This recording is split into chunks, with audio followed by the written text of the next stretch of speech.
Hey everyone, Sawmill Charlie. Well, welcome to another Friday night bee chat. Actually, it's still daylight outside. Hope everybody's got through the holiday weekend last week. Hopefully, nobody passed out of all the excruciating heat. I know I got out into it. A lot of it, I tried to stay in the house where it was a lot cooler and everything and all that. But hey, Rob and Keith, and hey, Chris and Randy, Kathy. And who else we got on here? We got Brian. And that's about it for that I can. Oh, there's Tom and Melissa. Hey, Dennis. I'm going to go ahead and put up the link here.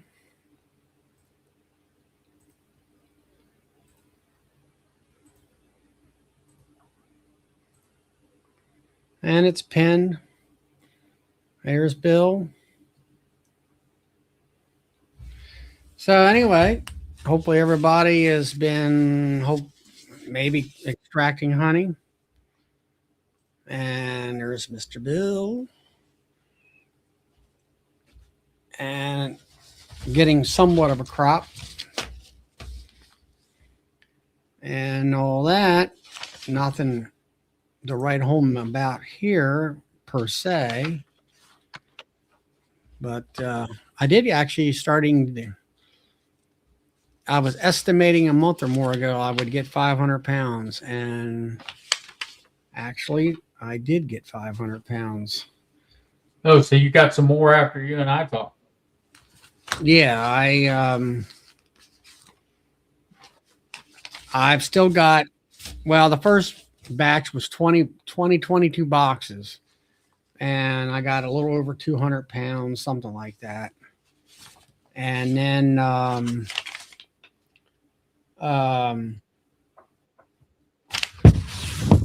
I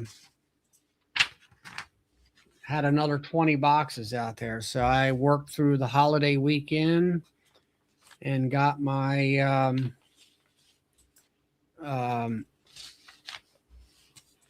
20 or 22 boxes extracted and took them out there and let the bees lick them clean, that kind of stuff. And then I went out there, I guess it was Monday, by myself, and I happened to have the help here. And so I went out there and pulled 10 boxes, brought them around, and I had him help me get them across that hand railing into my house. Yep. And then I went back out, got the other 10 boxes. And then he got stung in the head, walking around towards the pickup truck, which, oh well, for him it was a big deal. Hey, Roy. And anyway, we got him in, got the 20 boxes in, and I worked on them Monday afternoon and Tuesday night and Wednesday night. But I went out there getting ready to do them Wednesday night. And Clay did 1,000 pounds. I thought that's doing pretty good there, Clay. I thought you guys were in bad shape down there. But my Maxant uncapping plane died on me. Oh no. So the last couple boxes, I did two. I was going to finish up Wednesday, and I had 6 boxes, and I had a lot of frames that were not capped, but I tested them and they were like 17. Most of the stuff was running right around 17 and a half, maybe an 18 once in a while. And I did have a few 16s as far as testing goes. So I actually used an uncapping scratcher to, where I always thought you're supposed to rake it down, but I seen somebody using it and you actually push it up and it'll kind of like cut the cappings right off. So that's what I did. And then I chose boxes that didn't have a whole lot of uncapping to do. And I got through it. I'll say that much. So I called Maxan up, and you can buy a heating filament for that thing. So I got that on the way, and I tore that thing apart. And it's like everything else. You know how things are when you heat something up, it pretty much seizes up. You're not going to get. It's like a tube with this heating element you're supposed to pull out. Well, it ain't coming out. So I got a new uncapper coming in, new hand plane from them, and a new filament. And I put some anti-seize in there and let it soak for a day, and with no luck. And I think I'm going to have to take a drill to it and drill it out to get it out of that darn thing. What's happening, David? What's up, fellas? How's everything going? Southern Maryland. Same old. I went out and checked some of my nukes today, and I lost 2 out of 24. I don't know what happened. I guess they absconded, and then the wax moths got in there and did their damage. So, yeah, that's about it. Other than that, I don't think I can pull supers yet. I don't know what's going on down here. They're finding something, and it failed the shake test. Well, you're close to the water, aren't you? Yeah. You probably got knotweed down there. It's something. It's clear. They are backfilling. When I checked last week, they backfilled. I checked 3. I was going to pull supers last Sunday, and I checked 1 hive, and they were just backfilling clear liquid in the brood area, and I was like, uh-oh. And it was like the top deep was getting full, and I had supers on top of those. So I was like, let me go check another one. Same thing. And I checked 3, and all of them were backfilling the brood, the top deep, and the super. What the honey taste? Did you taste it? Nope. But I was like, you know what? I'll give it another week. And sure enough, I went and checked today. I checked the same hives and shook the frames, and whatever's in there, it's coming. It falls out of the frames. So I still got some time. You're around a water area. You got to eat like really tall plants or like over top of your head a lot, and flowers or something on them. I've seen knotweed a couple times. They're usually around some kind of a stream or alongside waterways, like the Susquehanna River or someplace like that. Yeah, so we got a or I have a river right down the street, like 5 minutes down the street, and it's a freshwater river that leads into the Potomac. And it's the Potomac. It's like that's the entrance of it is right down the street. So I got salt water hitting sweet or fresh water. But I'm looking at plant life alongside of the rivers and stuff. Yeah, I can't really tell because it's like. Sound like to me you got something that's definitely putting some nectar out because you got water sources. I thought it was mimosa at first, but that's done died off, and they're still bringing stuff in. So I don't know. I mean, there's some mimosa trees around here, but I don't count on that at all. I don't know. Do you think they would work the soybeans? Depends on the plant. Right. There's one that produces really nothing, and then there's another one that produces pollen and nectar. So what color flowers on the soybeans? On the soybeans, Bill, like your Roundup Ready soybeans, like they plant around here, that doesn't do anything, does it? No, that doesn't do anything. So it depends on the color of the flower. Yeah, well, I tried to watch the color or tried to find the bloom. It must be mighty small, and it is. You can't see them from the road. It's either white or blue. If it's a white one, it doesn't do anything. If it's the blue one, it produces some pollen, some nectar. Well, everybody around here does Roundup Ready beans, so that you ain't gonna. Yeah, it's white. you're not going to get anything out of that. Right. That's the only thing I was thinking of. Was either mimosa. They're actually working the soybeans that are around me because I got soybeans in all different stages, from sprouts to half foot tall, and either Yeah, that they or haven't bloomed yet.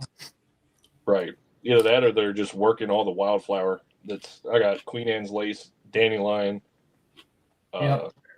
They all talking about here lately the working clover, which is Dutch white. Clover. Yeah, I don't see my bees working Dutch white at all.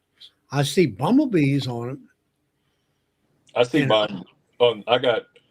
I went around and spread clover in my yard, and it came up patchy as shit. So I recommend getting that professionally done if you're going to do it in the yard.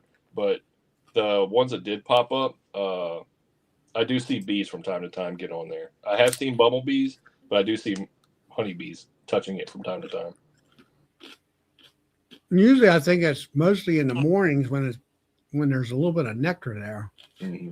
By the time the hot sun comes out, it dries it all up. That's from what I've heard. Rodney, I'm in St. Mary's County, Maryland, Southern Maryland.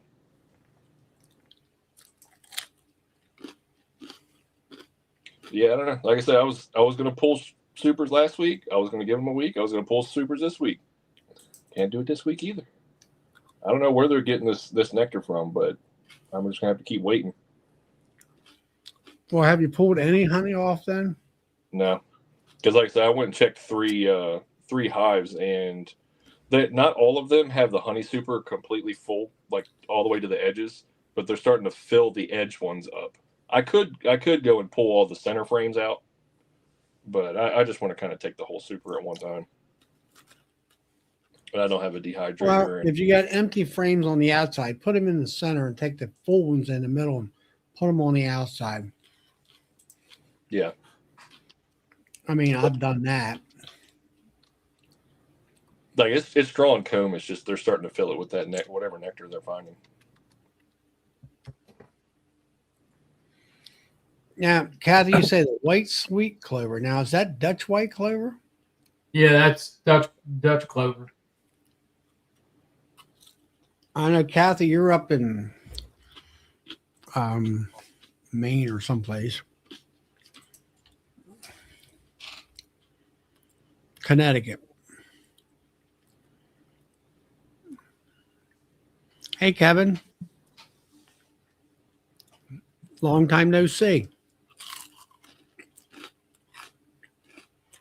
But I don't know. Around here, I don't know. I got some clover around the hives or whatever, maybe something in the yard. But yeah, usually from one mowing of your yard to the next, it gets that brown look and it's old and you're better off cutting it. Yeah.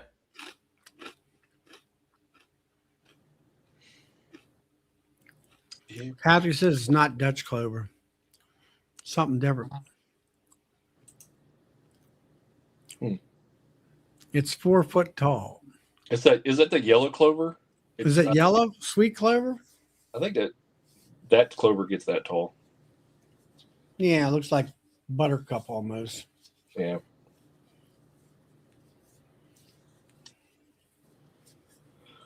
Oh, and I went and checked my my breeder queen hive, and either she flew the coop or they did something with her. So that was had to replace her. White clover. Kathy says it's a white sweet clover. I've not seen that. Never heard of that. She's up in Connecticut, so it might be something from up that way. It might be. I think it looks like the yellow clover.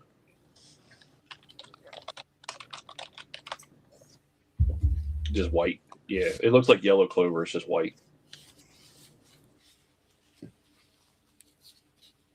I wonder if it's got any better taste to it because I had some of that yellow sweet clover from out there in Alberta, and the James gave me in. It was not. It looked good, but I wouldn't say it was a great sweet tasting stuff.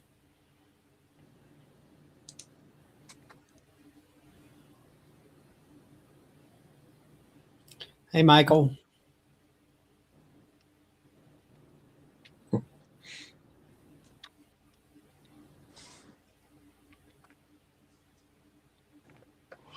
Cajun Homestead, what's up? Hey there. Hey, Brad.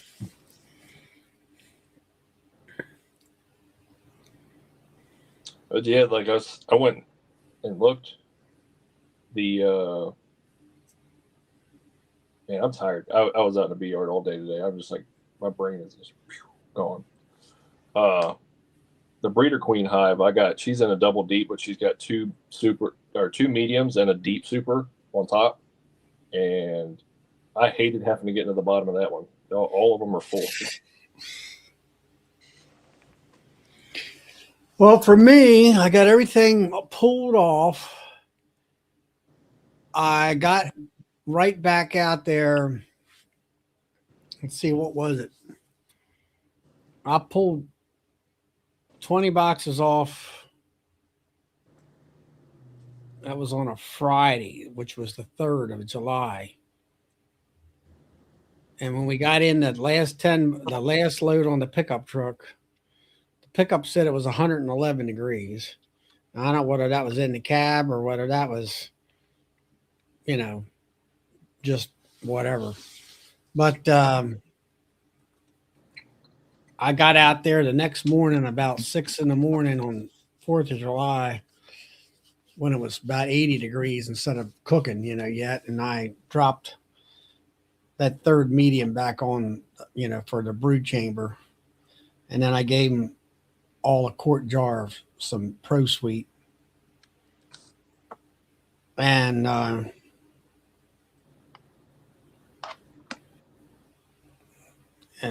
Halo Honey he's working cantaloupes. That's another thing I got coming up too. I got pumpkin fields all around me. I don't know. Do they work pumpkin? No, it's typically a bumblebee or a squash bee will work pumpkins. So we got a. They'll pollinate pumpkin, but look out for the fungicides and that kind of stuff that they spray on it.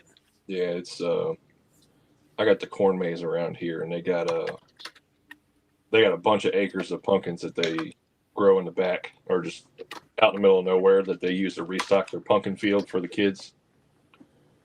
And that's going to be. I see them all sprouting and popping up now. I'm guessing they don't work corn, right? Or it's only No. sweet corn that they'll work. Maybe. Not really. Corn's usually wind pollinated. I mean, they'll go to it if it's the last resort type of stuff. Right. I don't know. I've seen somebody talking about that same thing, and he was showing where the bees were on the corn, but I forget what kind of corn it was right off. I don't know whether it was sweet corn or what it was. So I'm wondering, I was thinking back from last year. It was around midsummer. They got plugged out by pollen, and it was like a very light yellow pollen in the middle of the summer. I don't know where it came from, but I had to start moving frames out and moving them out to the edges and all that kind of stuff, and eventually taking them out. But then, and then they got plugged out again when the goldenrod hit in fall. Tom says it was sweet corn. Tom, did you take and put that video up? I'm not sure. Somebody was talking about. They were.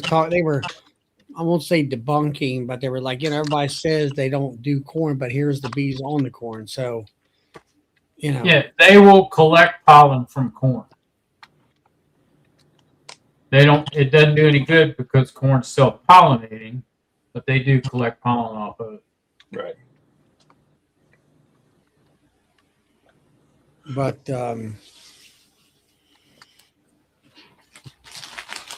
don't know. I'm just Bracken. That's who it was, Clay. Yeah.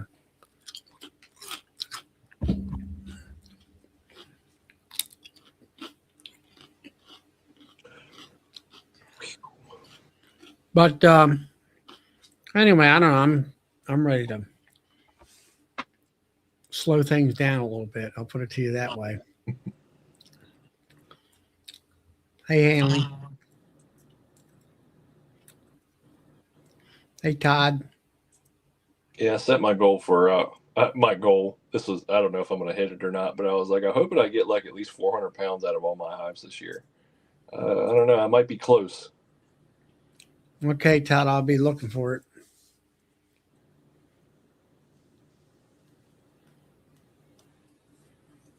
It seems like I had a lot of my first round nukes this year did better than a lot of my production hives. They just exploded and drew frames out and filled them up. I don't know. I went out looking in through the hives. I mean, I haven't really been out there. It's just been miserably too hot. And I did find a couple nuke boxes that I put new fresh queens in that I made up.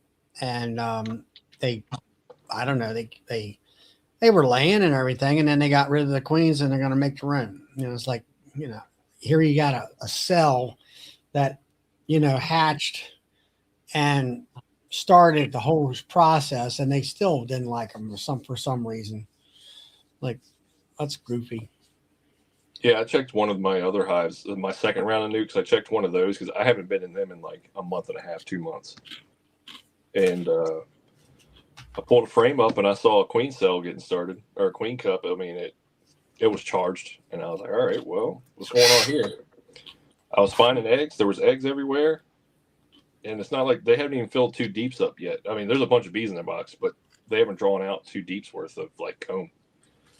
And then I got one nuke out there that's 5 mediums tall, and they're bearding and everything else. Skyscraper. And they got to have some honey on there. I'm going to try to pull the frames off of that thing tomorrow and see what gives. And I grafted that girl. I think it seems to be more of an Italian, and they are just banging the bees out and all that. So I have to see what kind of, I might have to pull some frames out and kind of equalize a little bit, kind of knock them back a little bit. We'll see. And I think I'm going to try this. I don't know, it's 80 degrees for the next 5 days or so. I think I'm going to go ahead and put some April guard on. Get that started. Get it done before. I'll get it done by early August. Not sure just what I'm going to. I like to get it done in a 3-dose package. I don't know what the 10-day looks like. Whether I can get. Is it April guard that doesn't the temperature affect that? You want it kind of low temp? It's temperature. It's all those quote organics are temperature sensitive. Right. I can definitely put 25 grams on, but I like to do 35, 35, and 30. But then if you do 25, then you got 4 weeks. I can save a week and let the hive, you know, recoup also. I want to feed them while I got it going, and so she doesn't slow down. I got some feed on them right now, a little bit of feed.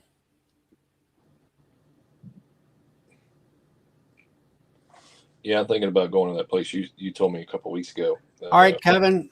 Nice. Thanks for stopping by. I'm glad to see you did stop by. Hopefully things are not too serious of what you need to do. So I don't know. I've had some local friends of mine that, you know, 85, 90 degrees, they'll put 35 grams on them and they don't seem to have any problems with the bees. Bill, didn't you say you used to drop 50 grams? Yeah. And with temperature ranges in the 80s or 90s? Yep.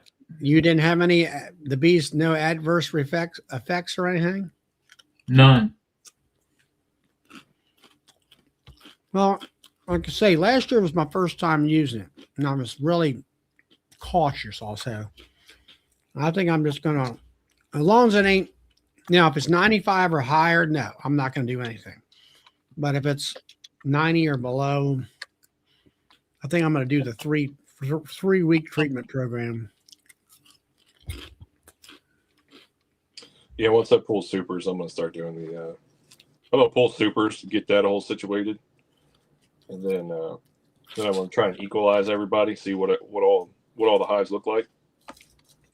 Then I'm gonna start doing the OAV treatments. OAV. Yeah, that's what I did last year. That's all I did last year. I just did. Yeah, I was talking to Rob up here who sells stuff, and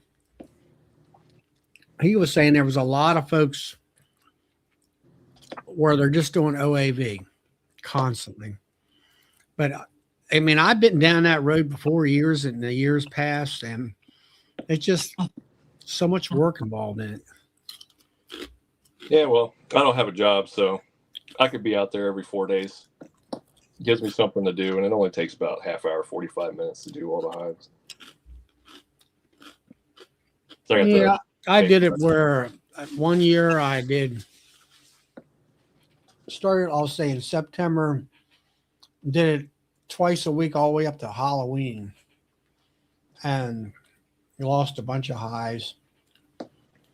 But from what I can see through experience right now, it's like what you're doing in July, you will see the benefits the 1st of November when you hit them with OAV.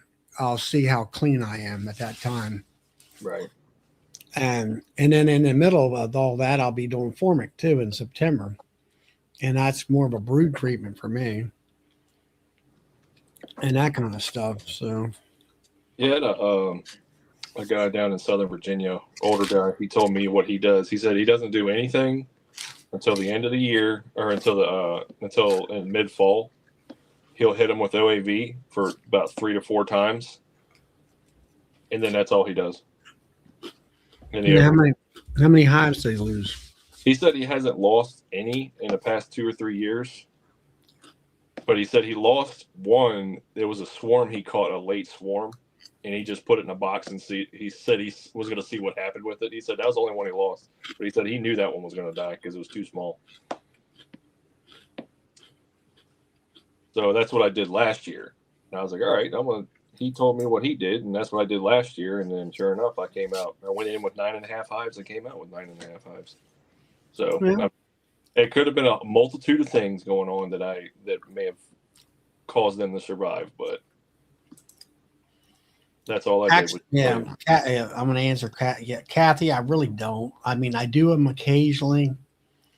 Now, what I do is, like, I've signed up for the National Honeybee Survey. So I let them come out and do all these experiments and washes and brood checks, and let them send me a nice official document back of what's happening and all. He's cheating in the name of science.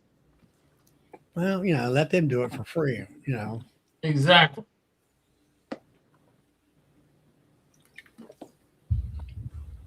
So, I get more than just mite washes out of that document. I get how much K-wing and how much this virus and that virus they find in the bees and stuff like that. So she's supposed to come at the end of August. I told her she wanted to come here like last week or last month. And I said, well, the honey super's on and everything else. Forget that. We ain't tearing all that apart.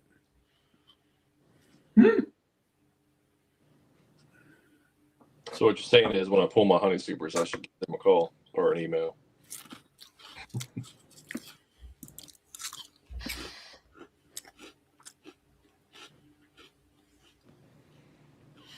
Did you see something that was on the internet or the Facebook? Something about they proved it. They used dead nettle or something. Some kind of sticker bush. Yeah, I saw that. Yep. I didn't read it or nothing. Forget what that was. I don't know. I didn't get any details. I didn't sit down and read it or nothing. I just kind of looked at the picture and hit the caption and kept on going. I don't know. It's seems kind of suspect to me, if you know what I mean. Yeah.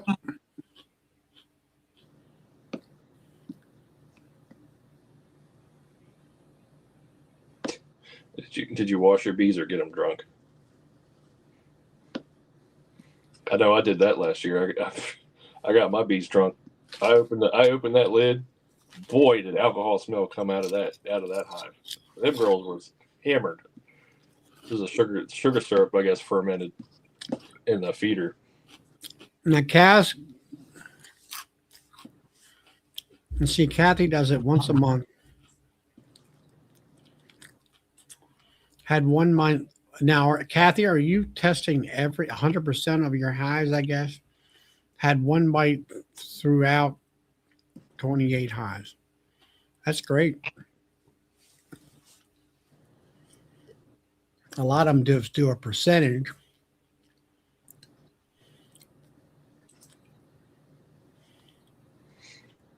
Yeah, when I last year in the fall time, when I noticed there was a brood break,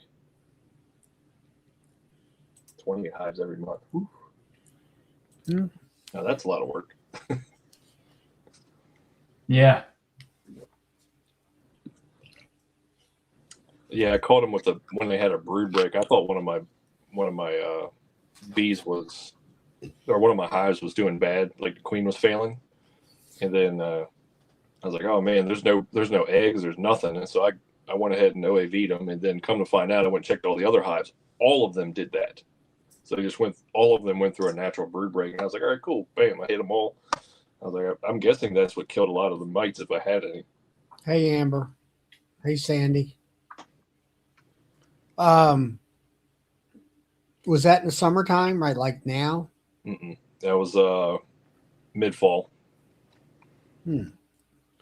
Usually they'll, she'll shut down when there's not any nectar coming in, like a dearth area.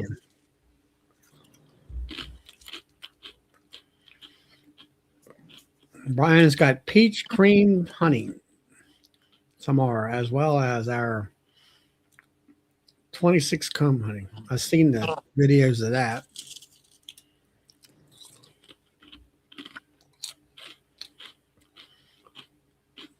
How's things out in Western Maryland, Sandy?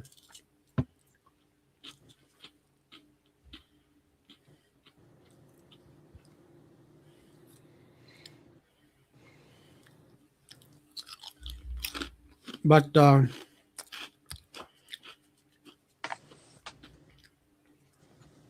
right, here's a question. Maybe Bill can answer this more better than I can. You sit here and you listen to all these guys, and they're looking for ones and zeros in the wash. Now, the wash is 300 bees, right? Yep. What's supposed to be. Supposed to be. Well, somewhere it's supposed to be. Usually, it's what is it? A half a cup of bees is equal to approximately 300 bees. Yep. And a 1% infestation is actually a total of 3 mites, right, in the cup.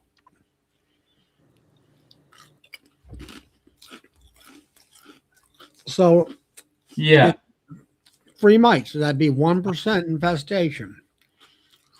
Most people, if they see 3 mites, it's time to treat. Or they see 2 mites, it's time to treat. So that tells me that you're looking for a 0.3% infestation, a 1/3 of 1% or less. right. And the way my math comes out. What is that? 1 mite or none? Yeah, 1 mite or less. That's 1 out of 300, which is 1/3 of 1%. Yeah, when you read the new research on it, on doing testing, Mm. The old way of doing it was you had the different times of the year. Honeybee Health Coalition. Yeah. Yeah. Yeah. Well, the new research says you're only supposed to use that one. Forget about the Honeybee Health Coalition, the 3 times a year, the different percentage. You're supposed to use one level for the entire year. And this research is now pointing to, if you have one mite, you need to treat. Yeah, Because I got the 9th edition. I never sat down and read it yet. So yeah, because it's there's so many different diseases out there now. They've added diseases to it. It used to be 19. Now there's like 21 or it's either 21 or 23 diseases that the mites can cause. After this huge die out in California. So it's something to look at, something to read, something to keep in mind when you're doing mite counts. well, the die out there in California or wherever it was out west. I mean, Zach Lamas, I was at one of his talks up here at Chester, and basically come out and said that their group said, you got a problem here. And basically they were hush, squashed their information. Yeah. They squashed their information. But it was USDA published their report along with in conjunction with their own. Todd knows if Todd's on here, he knows what I'm talking about too, because he's the one that pointed me to the report. And I went and read it, and it was Zach Lamas's report when he worked for USDA. I think he had something on Facebook because I'm friends with him on Facebook. Where he had the report and he had it circled what he stated. And they wouldn't let them speak. Only the uppity ups to do anything. Yes. And so it's it was kind of I don't know whether the people didn't treat, or I forget what it was now. Well, in the report, it had where they had treated with apivar strips. And the report flat out said that there has been a high resistance shown to apivar, and it is not recommended for use in treating bees any longer. And because of that type of treatment that was used and the resistance to it, it caused a whole list of these other diseases.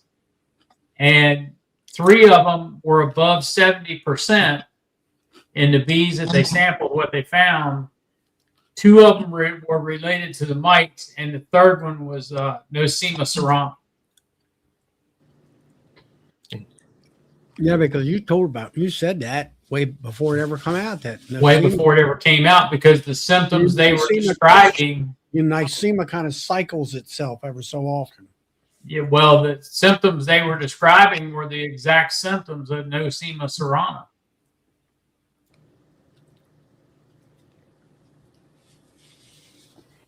So. Now, this is my 2 cents. This is why I don't want to use any kind of chemicals or anything inside, any non-organic chemicals inside my hives. From having experience working at a vet, with all these, you got to think that a mite's just a flea for a bee.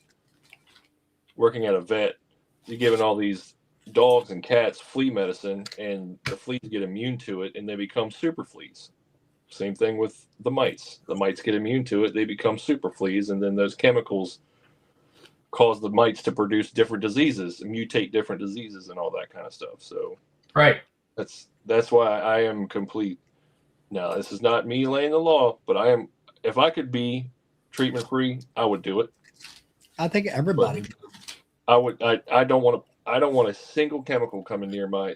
Not unless what the bees go find, what they get themselves tied up into. That's the only chemical that I want them to bring. I don't want them to bring it back, but you can stop that. But you won't catch me putting any kind of chemical in the hives. And I'm just going to assume. Everybody should already assume that there's going to be mites in the hives. So that's why I don't want to do mite tests. No sense in killing bees when you already know mites are there. That's my Well,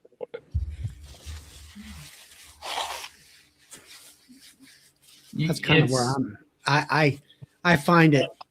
I was trying to do mite counts and do other work in the beehive to get things going and get stuff done. And it's like I just don't have time, like you say, to do the mite counts per se. Or I mean, it takes too much time out of my other stuff that I do. I think thinking back on it, I think Dirt Rooster said something about that. He goes, I don't want to waste time treating bees. If a hive starts going down, I'll just put it with another hive. He'll just let that hive go. I'm pretty sure it was Dirt Rooster that said that. Something along those lines. Don't quote me exactly. Well, Mr. Ed doesn't treat. Yeah, he does just fine. Huh? And he does just fine. I mean, he does take his licks. Well, now you got to remember one thing. He's in an area that they have open air hives, and there is a tremendous amount of natural bees, I'll say, in the trees and stuff. right. Where because of the weather conditions, I think down there, where we don't have quite that. You know, I mean, he can set up he sets up maybe a dozen traps, and he's trapping bees, and we'll never have to buy new bees because he can just trap them from wherever they come from. Yeah, and rehive them. I think he's been doing it there so long, or the Abbey's been doing it there so long. I don't know. Were they doing bees before Mr. Ed? Or was Mr. Ed always been doing bees there? I'm not sure about that. I think he was the beekeeper for the Abbey type of thing. Right. I know the Abbey has a lot of little cottages, shops there. Like there's a bread making shop, and there's the beehive or the honey shop, and then there's, I believe, soap and candles. Because he showed that on a video one time, all these little things, and I think a lot of it is that some of the brothers from the Abbey are doing certain things there, and then some of them, I think there's a lot of volunteers that come there that does that kind of stuff. Yeah. See, what Roy said. What's his mortality rate? I really don't know. It doesn't seem to be that bad. Now, he does lose hives, but he's always constantly kicking, and you see him always buying new boxes and bringing in new stuff, new equipment. It seems like he's expanding every year. Well, actually, last time I talked to him, that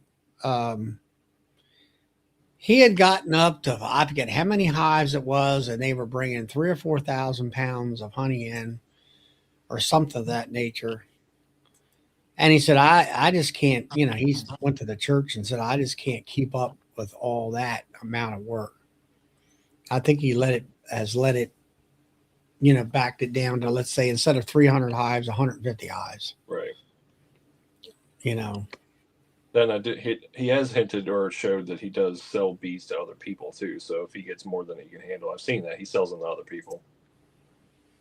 Yeah. And all that stuff. So, I mean, but like the worst thing I've seen him have is probably, and it's not even a bad thing. It's just like he'll have like a crap ton of hive beetles in there, but his bees got him under control pretty much. Like you'll open a lid, there'll be like 50, 60, 70 hive beetles there, but the bees got him trapped. Well, down in that territory, hive beetles are a norm for them, having mass amounts of them. Yeah. For me, if I see a hive beetle, I'm freaking out. I rarely see hive beetles where I'm at. Yeah. I might see one, I might see two, but that's it. Out of all my hives, Last I'll year, say this. I'll say this. I had more hive beetles when my carpet started rotting out and they would pupate. Now I put more carpet back in. Of course, all my stuff is 100% sunlight. Unless it's a weak, super weak hive that's dying out, I don't have any beetles. mine's are. I'll say this: in the morning they get sun. Midday they're covered by the trees, and close to dusk they'll get sun some more, or like close to sundown they'll get sun again. So it's kind of the hottest part of the day they're getting shade, but they get sun in the morning and right before sundown. It's like Eric said, they're like cockroaches down there. They're there, and then you just have to live with it.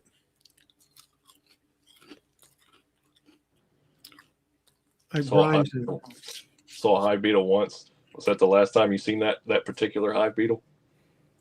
probably. Smashed it. I seen one in one of my combs. It was one. I tried to beat it out on the ground or whatever it was, or either that or that beetle went into the freezer, killed them. Yeah. That's what I've been doing. I put 4 boxes of comb in the freezer this evening. I stuck it out there this morning sometime and left it out there all day. They licked it clean and done. Put it back in the freezer.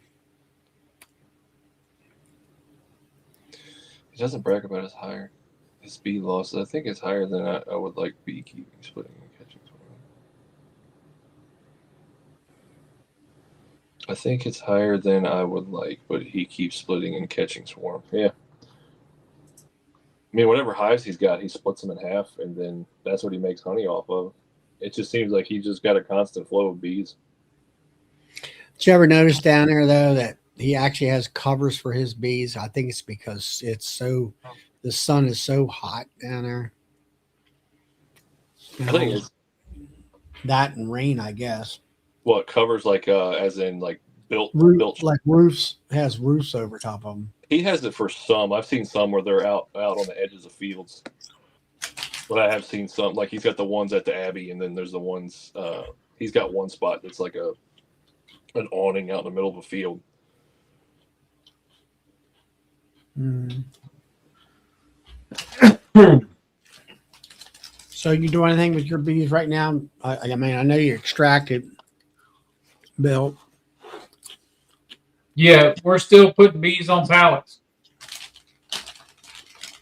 So I'm going to need some more pallets here soon. So I'm running out. Running out of pallets, not out of bees. I got more bees than I know what to do with right now. Will you put them on the 4-way pallets or 2-way pallets? 4 ways.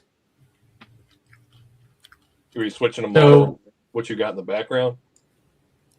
yeah, I bought 26 packages this past spring with the intent to, which is what I did, and I created 40 10-frame hives out of them. And all these 8-framers that you see behind the row of nails, they're all going to get put into 10 frames, double deep 10 frames, and there's 6 splits and 2 swarms in there that are getting done. The same thing's getting done to them. So you just switching everything over to 10 frame? Yeah, once I'm done, I'll have about either 65 or 70 hives on 4-way pallets.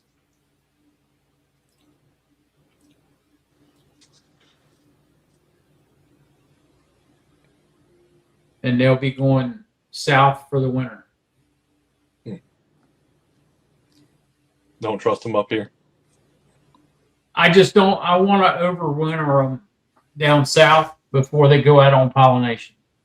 Oh, okay. Because I can get more out of them doing it that way than I can letting them overwinter here and then sending them out on pollination from here.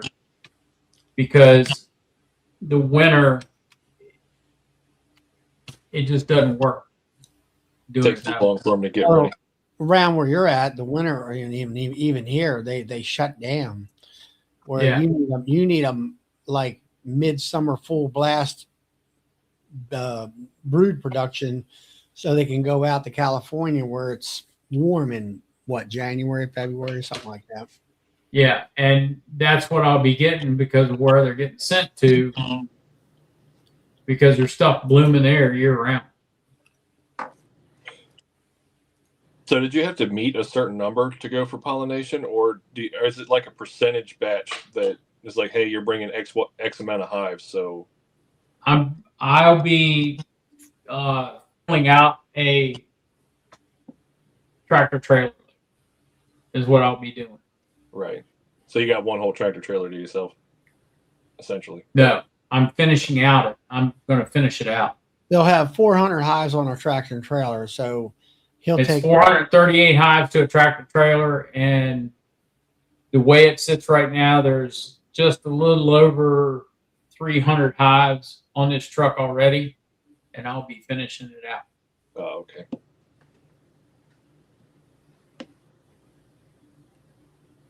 And then they send them out there, and then they go through a broker, and the broker tells whoever, I guess, where to put them at these different farms and stuff. Yep. And all that. And then there's a trucking fee to get them out and back, and a broker fee. And Actually, it's not as bad as everybody thinks it is. Because some of the fees the grower actually pays.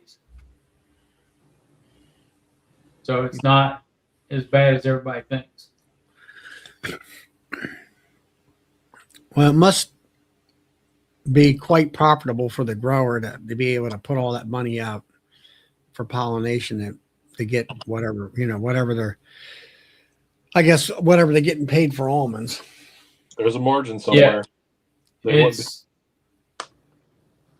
It's 10 grand. It's about 10 to 15,000 each way for trucking. That's and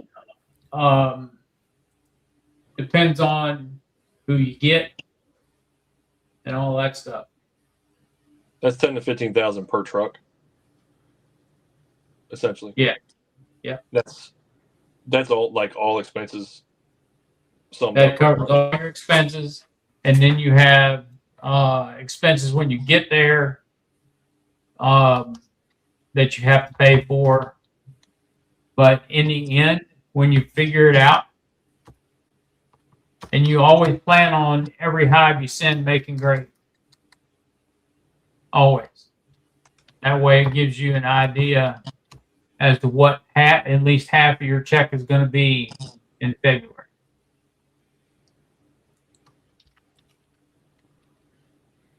So that's when they pull them out around February.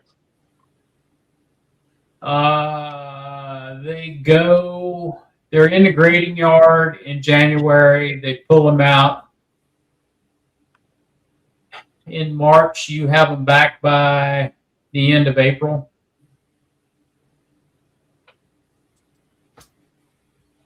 That's a whole lot of work. Not really. I mean, if it's your first time doing it, yeah, it's a lot of work to get set up to do it. But after that, all you've got is when they come back, you've got splits.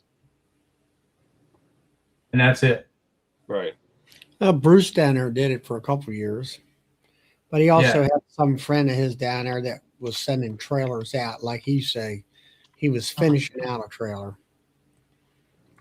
Yeah. And he had to get pallets. He bought pallets or done something there because everything's got to be clean. Yep. And all that stuff. The bottoms of the pallets even have to be clean. Oh yeah. Well, there was that one girl in Michigan out there, and they were fussing over the bottom. I said, "Look, you're supposed to be putting tarps down, and and that kind of stuff. You put it on tarps so they're clean as a whistle." Yeah. And then they were trying, and of course, their problem of it is that they didn't have the infrastructure. I don't know whether the the hive lifting machine they got now is theirs, or they're borrowing it or renting it. It's a And then slinger. see, being on pallets, it makes it easier for me to move them around here on the farm.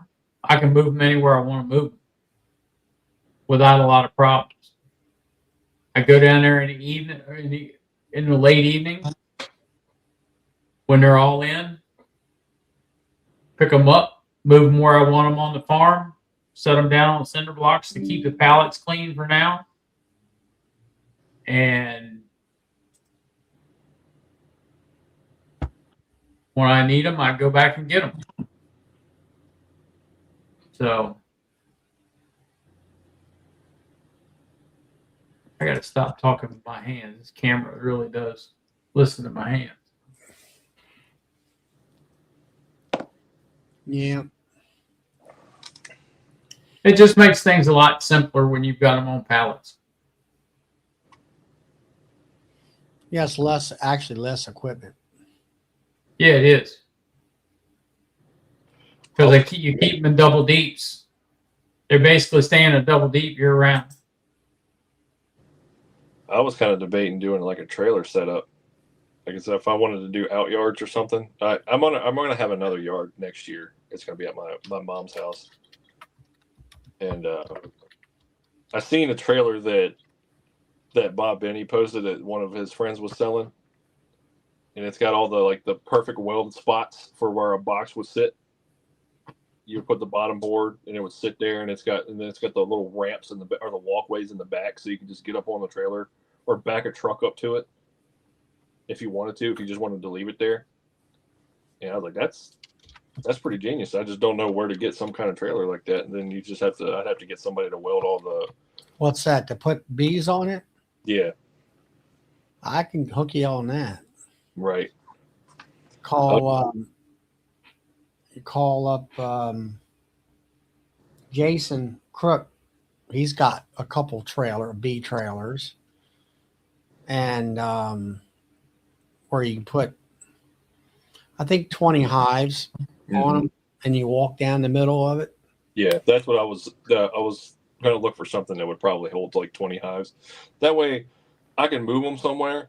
I can leave them there, or just leave them on the trailers. Well, and then if somebody complains, I can just go up and leave. Yeah, we'll get on. You gonna put them on pallets? Put them on pallets on the trailer? Yeah. No, the one I seen, they all had like special welded spots where they welded angle iron in, where a box could sit there. I could see where you could put it on pallets too. Yeah, go to BohemiaBees.com or YouTube channel, which is Jason Crook. He has some trailers. That's Eastern Shore, isn't it? Yeah. Yeah. Yep. He's about an hour and 20 minutes from my house. And Jason got those trailers from, he's an old guy that he did pollination on the Eastern Shore and then also in New Jersey. He was actually at one of our bee club meetings years ago, but he's pretty much retired. And somebody else bought them trailers out. Now he's getting rid of them because he's going to pallets, that type of thing. But I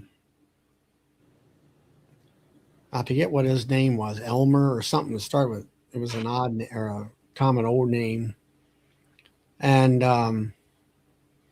so anyway, Jason had a couple of those trailers. And you can, like you say, you put your hives in a section that's all built onto that and that kind of stuff. Yeah, and then it had O-rings welded on there to where you could strap them down. You could hook straps in. Yeah. But something, what's his name? That that had the Thursday night channel, Ricky Rourke. Got himself an old livestock trailer or a horse trailer, and he's got the bees on the inside holded in there, and he takes them. Of course, he's in the Carolina mountains, so he's up on the mountains taking them around and parking it where these sourwood trees are, and a portable beehive and doing all that stuff and picking up sourwood that way. You use an old horse or like a stock trailer, that's got the slats, Yeah. and then I think he's kind of got it like those Bavarian or not Bavarian highs, the ones from over there in Czechoslovakia or someplace. But anyway, there's a hole in the side where the bees can go in and out of the hole and into the hive and all that stuff. He got it fitted that way. He's on Facebook. He's got it, like I say, on a horse trailer and all that. Yeah, I just like that idea where I can just get like 20 hives set up on a trailer, and if somebody wanted bees, I just go park the trailer there. If somebody got tired of the bees, I could just go hook it up and not have to lift anything. And then when it comes for the wintertime, I can just go, if I say I have 2 or 3 trailers, I can just go grab all the trailers, bring them back home, park them in the yard for winter, and then come next year, whoever wants them, I can just go park them out somewhere.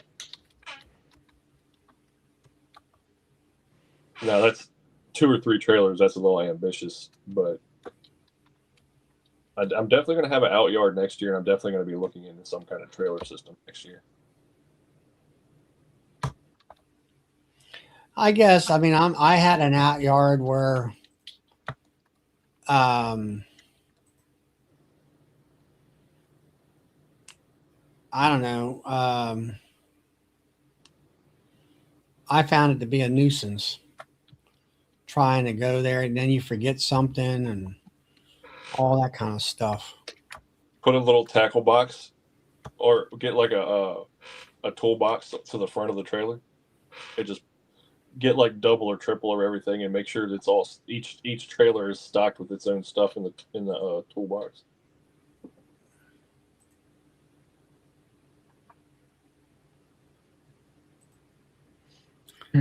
Yeah. That's a good idea. Yeah, the guy's name was Oliver. That's what the guy's name was, who actually built these things years ago. And I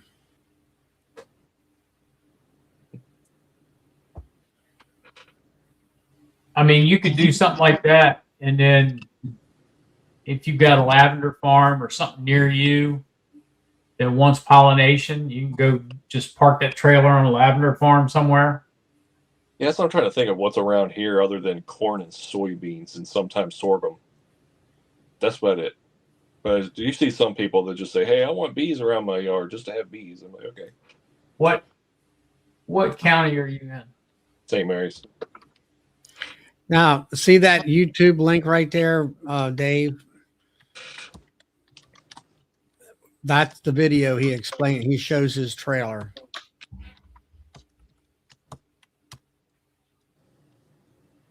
Let's see. There's a Dixon family farm in Mechanicsville, Maryland that grows lavender. I wonder where that's at. More lavender in Calvert County. He's around Calvert, David is.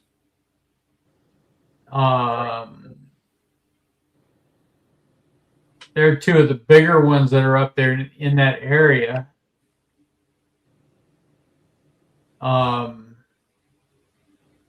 Hey, do you need bees to grow rice? No. Okay. I seen on there's a Maryland farming channel, I guess you'd call it, and I seen it a couple of years ago. This guy learned how to. You don't need water flooded areas to grow rice. You can grow it in a different way, kind of like wheat. And he bought one of them Chinese little rice machines that you see on the internet, where it'll cut 4 little rows at a time. Yeah. Just like a miniaturized combine. So, and you've got wildwood lavender in Hebron, Maryland, as well. Now, lavender doesn't bloom until end of May, 1st of June, and it blooms for 30 days. And most of your lavender farms want the honey. Because I've got that came from a lavender farm here in Harrisonburg, Virginia. And guess what that sells for? It is exactly 1.5 ounces. Take a shot, $20. You're daggone close. It's a little over $20 for an ounce and a half of lavender honey. Now Yeah. that's now how big's the lavender farm? Does it fall into that if it's at least 50%, you can call it something ordeal? No, lavender farms are lavender farms because they do tours and everything else. Right. Yeah, there's a lavender farm. There's a couple of them. I got one lady who came in here and I sold her some stuff, some beeswax actually, and for sure she's making lip balm and all that. And she's got a lavender garden. I'll say it ain't a tenth of an acre maybe. Right. And then see, the problem with lavender is it has to be sort of dry, but also not cold either. They'll freeze out. So this Wildwood Lavender Farm is a U-pick lavender farm, and they do tours starting in July. So your window of pollination is over at that point. That's like I'm wondering how you could call it lavender honey if it's not Because directly from the lavender plant. Does it have one of us has a unique taste? It does. It's a very unique taste. Yeah, that's what I'm wondering. Because like if you go and park, like I could see if you had like say like you're going to go do almonds or something, and you're parking bees in the middle of acres, thousands of acres of almonds, and you can say, hey, look, all this honey came from this spot. But if you got like 10, 20, 30 acres of lavender, I know you can kind of say, hey, look, it's all blooming at one time. All this came from this specific field, but you got all the other sources that can be around it too. It's like a bottling thing where they say, hey, how do you know that this is all lavender? I know you say it's got a specific taste, but you won't find that out. That's like Bracken out there. Bracken's on that mint farm out there. Well, they're talking about 20 acres of mint or 100 acres of mint. And they also over in France, they grow lavender and they cut it like we do hay over here and run it through a field chopper and blow it into them. So wagons. And actually out west, they do it the same way. And then they put that wagon in a distillery. Yeah. So that's a picture of partial picture of one of the fields. Right. Now, see, they're in rows where they're in rows. Where I've seen them where they'll have fields that looks like an alfalfa field where it's just one solid bunch of plants. Yep, and they do that too. But there's also a lavender farm in Frederick, Maryland that asked me about doing pollination for them this coming year. Yeah, I think I've seen her on some YouTube channel. Yeah. And all.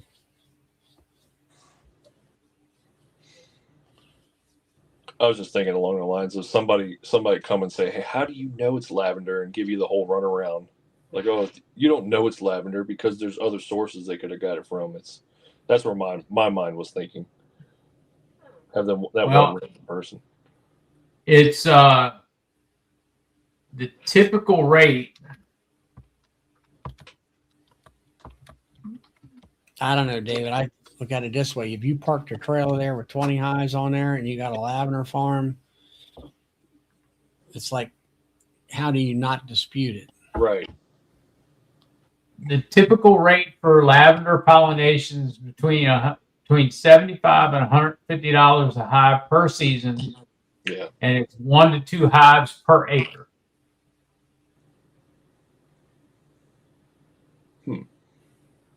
Yeah. So if you've got say a 10-acre field, that's 5 hives. Or 10-acre field, that's 20 hives. 10 to 20 hives, yeah. Yeah. And just getting paid for those 20 hives just getting paid to pollinate, I guess. And then Just what getting they- paid to pollinate, that doesn't mean you're going to get any honey, but you got to remember that if they don't give you the super to put on there to collect the honey, and you have to put it on your equipment on there to collect that,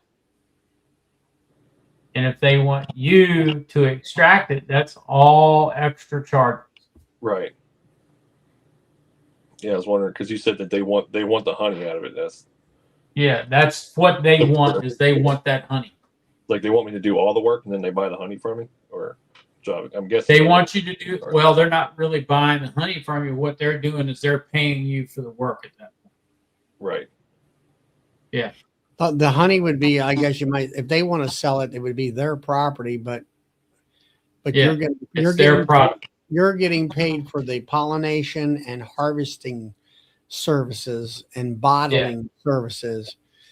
You know, if they're going to do all that, then they're going to be buying the labels, and they're buying the glass. They're buying the glass or the plastic or whatever they're going to use, and then supply you with it. Oh, that's what Roy said. So you sell their bucket of lavender farmer. You do what they do with it's up to them. Yeah, exactly. So you could essentially just, I mean, I guess you could use all your equipment, charge them for that, and then go and extract it all, and then just, I guess what? You have to buy the bucket, and then they'll have to buy the bucket and pay for you the bucket and the honey. Right. Yeah. Yeah, I agree with Tom. I wouldn't let anybody else put, well, you would be putting their supers on your equipment. And then they would, once the flow is over, then you give them the supers and say, here you go. It's yours now. You figure it out. You figure it out. Unless you want, and now, if you want to pay me to extract it and put it in a bucket and bring it back to you, I can do that for this amount of money. I know in the past it used to be, oh, I'll do that, extract honey, just regular honey for $1 a frame. And I'm like, that ain't enough money for me. I can tell you that right now. When you start talking about a specialty crop like lavender, it's worth it for you to do that. Hey, Brian. Hello. How's it going, There's guys? a field of lavender behind you. There's Yeah, lavender. I figured I'd pop on for a couple of minutes since you guys are talking about lavender and kind of give you the tour. So I'm in my backyard right now. So I've got some colonies over there. We've got about 300 lavender plants. You can see a whole bunch in the background. You can see, let's see, can you see this one that I just recently cut? Yeah. So you can see ones that are in full bloom, ones I recently cut. So we have the Lavender Festival next weekend. We cut a whole bunch and then we hang them upside down so they dry nice and stiff and firm. We'll sell a whole bunch there. I have some lavender infused honey going for the Lavender Festival. I have a still. So there's different types of lavender. Roughly speaking, there's English lavender, and that's great for culinary uses. And that's a shorter stemmed lavender. And French lavender is longer stemmed, and that's great for producing oil, the essential oils. So you can see this is a long stemmed bunch, right? This is a French lavender, and we have. Now, Brian, when you said you hanged it upside down and you dried it, what did they do with it? They buy it and they take it home, and I don't know from there. I don't care. Well, they just It hang makes it up. things smell pretty, Charlie. Is that what That's it is? right. You hang it up in your house Yeah. and it just makes a smell? Yeah. Okay, So you and can then see you I got have- look at that still there. Boy, that looks like down home. So it's a 10-gallon copper alembic still. I'm sure you understand the concept of Oh, how yeah. it works, right? Roughly speaking, you put your material in here, you heat it up, it evaporates, it comes Has out here. it got a thumper over there? No That's a thumper, worm. no, I'm not It's a worried worm. about the, yeah, so you got your coil here, right? So it'll condense, and then I have a tub full of water with a pump in it that's circulating water through here. So this water is staying cool. And I only run like one run at a time, so that water doesn't get too hot. If I were doing several runs, that water would heat up over time, and I'd want to dump that out and get a fresh batch because you want it condensing the steam as it's going through. And then it's got a little spout here. You have a little jar, and you get the essential oil on top, and then the hydrosol, the water product below, and then you separate it out. But I haven't got it set up yet. I've pulled everything out. I'm going to start setting it up, but we've got a whole bunch. I'll show you some of the stuff we cut yesterday as well. We've got about 300 different 300 plants total. So I don't have a lawnmower. How many different I just types? Oh, that's a good question, Bill. I don't know. Probably like 8, maybe. That's a guess. This one here, though, is a white lavender. Do you see that? Yep. No, probably not, because the sun's it. Now Yeah, we you can can see see it. There It you looks go. it You looks can see it white. there. So, Yeah, you can see it. so that one's called, that's Edelweiss. That's a white one. We have a lot of Grosso, which is high in oil content. This one's called Royal Velvet. We haven't really watered that one very much. And then we've got a bunch in the front yard as well. And some of these we cut too. So again, I don't have a lawnmower. I just have a bunch of plants. So we have 3 raised beds in the front yard. I can't see my green because it's all, I got to be on the other side here. So I've got, There you can you see that? So Yeah. here's one raised bed. Here's comfrey that I use for one of my salves. These are some small ones. These are small ones all in bloom. These are small ones all in bloom. These are huge ones. And you can see we just started cutting alternating ones. But also the middle row, I don't know if you can see, those are shorter in the middle than the longer ones behind it. Those are English and those are French. So these are ones that we cut for the festival. Some of this I'll cut and I'll run through the stills, and I can't keep up with it. It's like honey harvest season and it all hits at the same time. So as long as, I don't know, as long as the bees have it, and if I don't get to it, that's fine. But it's a great add-on for us, for our business. Kind of tells a different story, and like we do really well at the Lavender Festival. We sell a lot of lavender bunches for sure. Yeah, but see this lavender here, this lavender honey is not infused. Yeah. It's directly from the lavender farm, from the plants. And it's got a very unique taste. Yep. So we have, that's what we call our 848 honey, Bill. 848's our address number. So that's like our honey, that's our lavender honey, not our lavender infused honey. So that's kind of like a special batch that we will spin out and bottle separately like that, and talk about this comes from the lavender farm, blah blah blah, all that good stuff. Yep. I know a place that's got 5 acres of open field. It makes me want to start up a lavender farm. Yeah. You can do it. Now, Brian, doesn't lavender have, I know the woman up the road here, they talked about certain types of lavender can stand the cold and others can't. Yep. And also maybe also whether it's wet or dry too. That's right. And I'm sure the ones that work well for me here in Colorado aren't necessarily the ones that are going to work for either of you guys where you are. So one thing that's helped us is the Botanical Gardens has they have a lavender festival. They started this huge area where it's like a test garden for different varietals of lavender. So we would just go there and see which ones did well, which ones tanked over winter, and kind of get ideas from them. And then there's certain growers around here that sell certain varietals. Some are really hard to find, so you got to kind of know the right people. But I would say going to a garden center can be misleading because they sell usually the ones that are just the easiest to grow and propagate, not necessarily the ones that do best. But there's also there's good garden centers too. So if you know the right ones in your area, they'll be selling good plants for your local area. So here's a good question for you, Brian.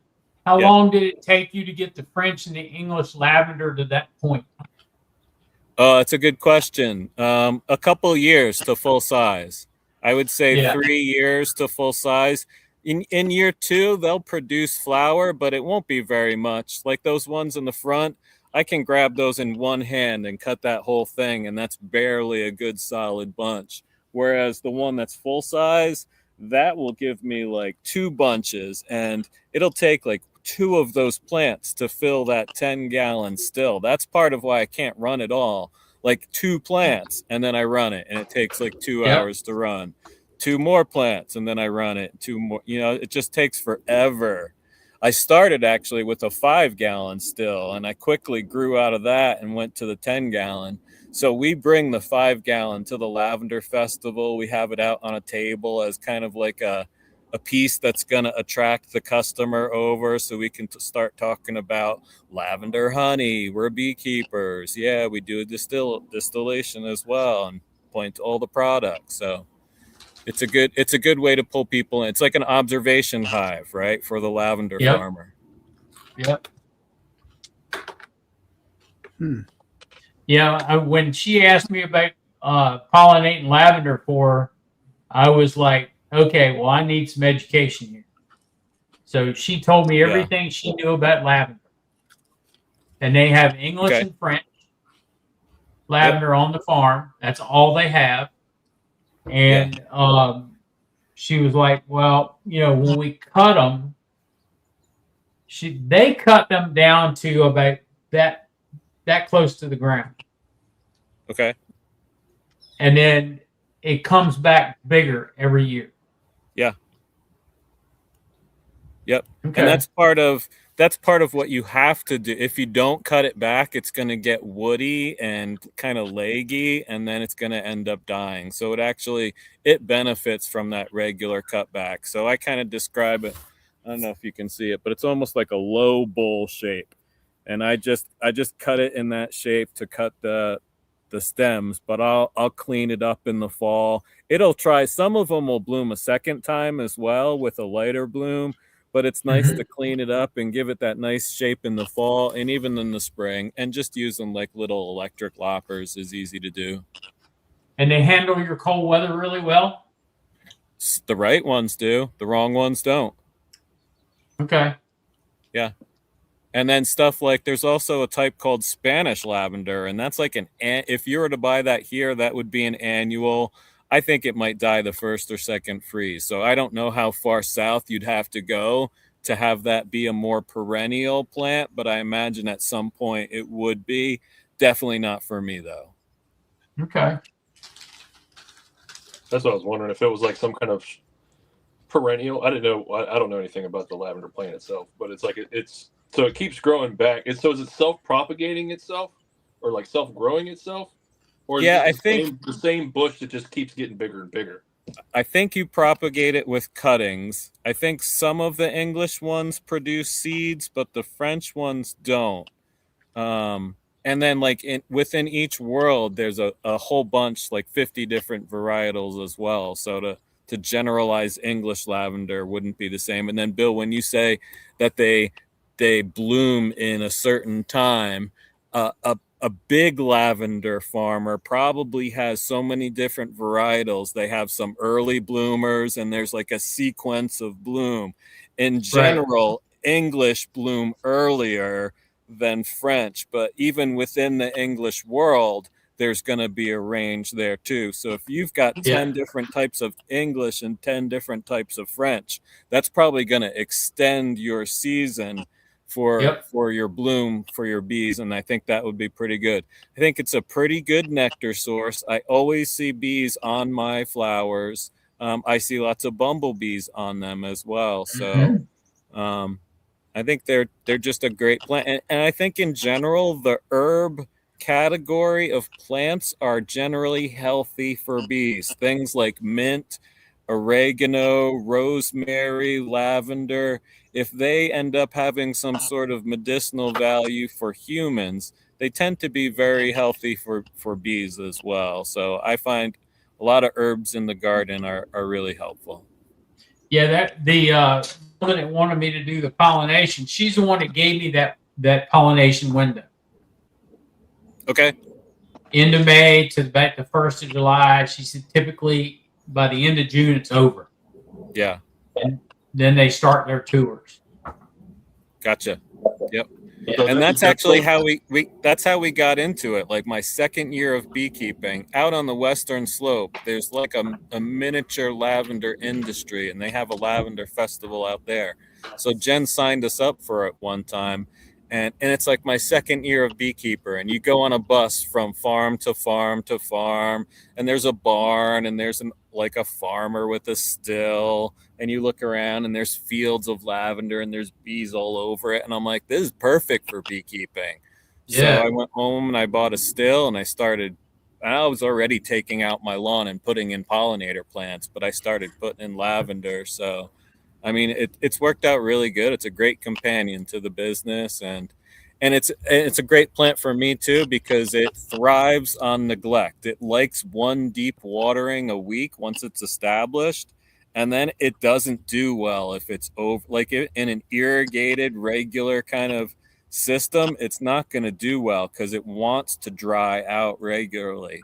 So for Colorado, it's perfect. And for me, someone who tends to put most of my energy into the bees and not the plants so much anymore, they tend to do fine on their own. So is it typical So for when you started your French lavender, did you start it with plants you had that were rooted and you planted the plant itself, and the English lavender the same way, or how did you get them started? We purchased most of ours. There was a year or two that I played around with cuttings, but not very well. There's a year or two that I tried to do from seeds, but not very well. But that was back when I was a teacher and I didn't really have the time to dedicate to it. And now I don't have the time to dedicate to it as a beekeeper. So I'll let someone else grow them and I'll plant them, and then I'll take it over from there. Is it typical for lavender farmers to have multiple different varieties, or Yeah. do they just do a lot of them just grow one type? That way they only have to do one bloom. Around here, and I'm not speaking like the France, Provence, really big farms. Around here, for the smaller scale farms, yeah, they do have a couple of different types because they're trying to maximize that harvest. So some people will do a lot of culinary things with them. Some people will do a lot of the U-pick lavender, and if you have different types, that's beneficial to that. If you're doing just essential oils, though, you're going to want to pick those one or two varieties that are really heavy oil producers. You don't want that big variety. You don't want a whole bunch of people doing U-pick on your farm, because that's not where you're putting your business model. You're probably going to even have machines that rows all the right length, so they have a machine that goes right down and cuts it all themselves, so they don't even, it's all automated like that. And they have those rows that are all nicely sized, so the wheels go right down them. They've got those all, but those are huge. Those are huge ones. Yeah, that's what I was wondering. If like somebody was to start up their own lavender thing, would it be best to just have like rows of all different variations, or a couple rows of different variations, or just go into one specific? Sounds like to me, it depends on, like what Brian said, is What you just said. if you're doing oils and you're going to do a big still and all that stuff. I mean, I've seen a tractor where it basically, on the right hand side of the tractor, it was kind of like a corn picker, a one row corn picker, where it cut that lavender plant off and it went up the belt, and then there was like a basket in the back, and there was a guy grabbing the bundle, and they were kind of laying it out in layers, kind of like tobacco. Okay. And smushing it down, and then they would take it back to wherever it is, and they would have a still, but I mean a great big, I don't know what it was. It's not like a still like what you got there. It was more of a building where they steamed.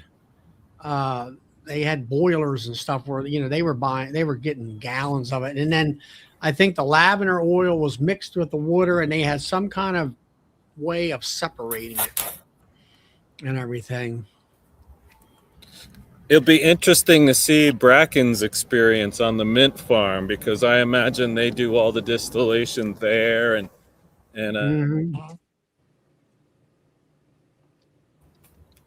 very similar to the lavender industry. It's the same kind of thing, growing that herb and cutting it and producing the oil from it. So it'll be cool. First of all, it's cool to see that his bees are doing well on them, but it'll be interesting to see if he produces any videos of them cutting the mint and doing the distillation there, because those are pretty big fields there. Yeah. Yeah. I know one of these other homesteader families went out. I might have been out where Bracken was at, where they were cutting fields of that stuff, and they had wagons, like hay wagons, but they were totally encapsulated boxes of steel. And they ground it up, blew it through a field chopper into that wagon, and then they hooked that wagon up to some kind of, like, the wagon became part of the steaming process in order to get that moisture out of there. And then they had some kind of condenser, I'll call it, where it took the water out of the oil part and it was separated. It was quite a big operation. Sure. And all that stuff. So I'm assuming you call it an oil.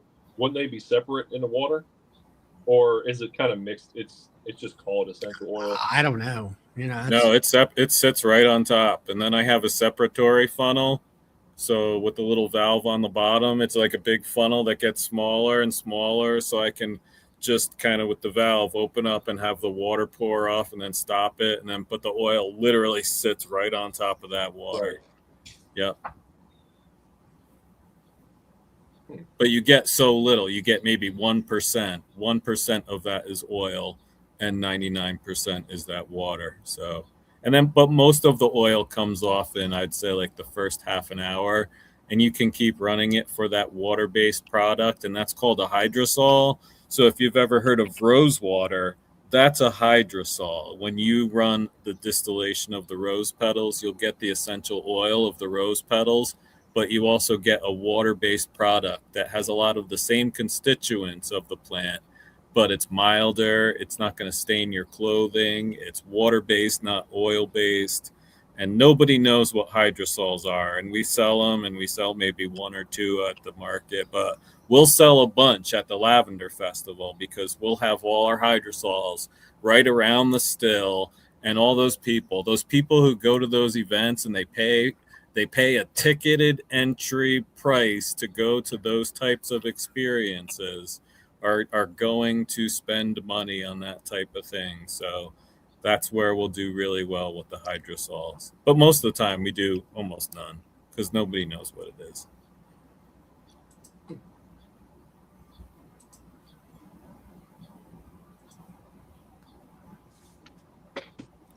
Yep. All right. Guys, I'm going to get going. I still got to spin some honey out tonight and get ready for the market a little bit. But I just wanted to stop in, give you the lavender tour. Since you guys were talking lavender, I figured. So, is your honey crop getting any better, Brian? It got better towards the end. I was so depressed about Aurora. I didn't go out there for like a month. And a couple days ago, I went out and I pulled a good amount of honey out of there. So I'm getting something. Yeah, a little bit more full frames and stuff like that. Yeah. So right now I'm at 1,400 spun out. I haven't counted the comb honey that I've cut, and I've got more boxes to spin out. I'll maybe get to 2,000. That's what I'm shooting for now, where I'm at. And that'll be, looking at this year, I'll be happy with that. But that'll also be 1,000 pounds less than what I got last year. So, it's good, but it's not what I was hoping for. Yeah. But that's my second 20 boxes was a lot better than my first 20 boxes. Yeah. And I expanded this year. I have more colonies than last year. So it should, doing the math, I should have more honey. But I think that's one of the things that helped me in the long run, is having colonies spread a bunch of different ways, or a bunch of different places. Mm-hmm. I didn't have all my eggs in one geographical basket. They were all spread out. So some did better than others. But overall. Like I pulled a lot of half full boxes. Some were full, some were half, some the bottom one was full. Like this is what I was doing the past week. If I had 2 boxes on, I was essentially pulling the 4 middle frames of both boxes and then dropping it down to 1 box because I do 8 frames. So the 1, 2, 7, and 8 in each box wasn't packed out yet. So I'd pull the 8 packed out frames, drop it down to 1 box. So I probably have, I did that out in Aurora. I did that in Morrison. So I still have like 30 to 40 supers out there that are like that are like half boxes when I set them up like that. And I don't know what I'll go back to. I might go back to half boxes. I might go back to full boxes or even empty boxes for all I know. But I don't think so. So it'll be okay. It won't be a great year, but it won't be catastrophic, which it was kind of looking like. You know, this is my first year where I've never made more than the previous year. So when people ask me how much honey do you make a year, and I'm like, I don't know, because I don't have an average because I've been growing every year. So this is the first year where I didn't feel that, but it's okay. It's still better than nothing. Yep. All right. Thanks for All right, stopping. guys. Yeah, you bet. Take it easy. Have a good night, all. Later. See you later, Brian.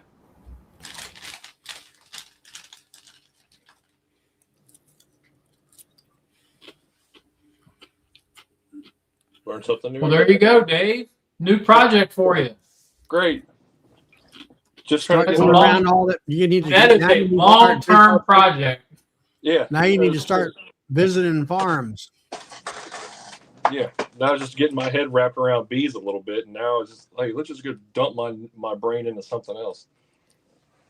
Well, you like I say, look at call Jason up or email him, and I sent that video that I popped up there off of his Yeah, I have it up on the side screen. you know, look at the video, get an idea what that trailer looks like. It's just a regular flatbed trailer with a kind of walkway in the middle, and then he's got 4 legs for support so it doesn't move. And I think there's some trailers out there for sale, so you might be able to pick them up for pretty cheap if you're interested. Yeah, I'm gonna try and look into that. That was my thought too. It's like how I can't just let the tires sit on dirt the whole time. It's like would I raise them up or would I just drive them up on? Well, on them trailers that he has, they have support legs or you know, like outriggers, I guess you call them, where they drop them down so you know the thing doesn't tilt, and you know it's going to be on dirt. Yeah. You know, I mean the wheels are, you can't really jack them up, you know, unless you put them up on boards when you back it in. But that shouldn't really hurt. What Oliver did was he was pollinating like string beans and tomatoes and all these vegetables and stuff. Well, he'd work 3/4 of the night for a month or two, where he would take a trailer here and let's say it's cucumbers. Well, the cucumber field might have been 50 acres. Well, he needed to move the trailer over in that field. Well, he'd have to go up the road, 8 miles up the road, grab that trailer, bring it down, put it in the new location, take the trailer from the original cucumber field, and then run it back up to the other field and put it at another spot there so they would be able to pollinate and cover that field and stuff. Right. And all that. And then you got what is it, Jack up in New Jersey? I believe he does some pollination, but he does it the hard way. I mean, he don't even have a pickup truck, you know, and he's trying to use a trailer and you know, some different fields and stuff there. And that's my problem. I don't have a truck.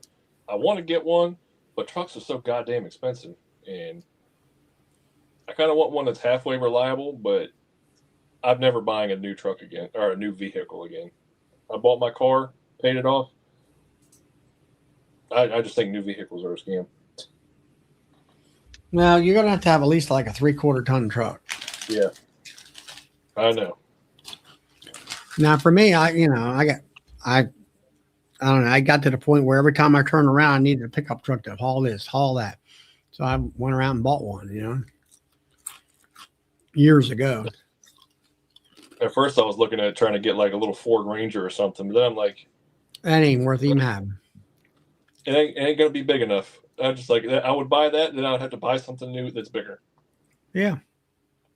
You need it's like the thing of it is, in the way the world is now, everything's a 6-foot bed. You That's what can't I was do looking nothing. for. I was what was it, over in Fredericksburg, Virginia? They had an 8-foot bed truck. It was like $10,000, and I was thinking about just jumping on that. And sure enough, when I was about to go get it, they sold it. So I'm guessing 8-foot beds they fly off the shelves like hotcakes. Well, you got to have a 3/4 ton truck. Mine that I bought is a cab and a half, and it's got 8-foot body on it. And if it don't have an 8-foot body, I don't want it. Yeah.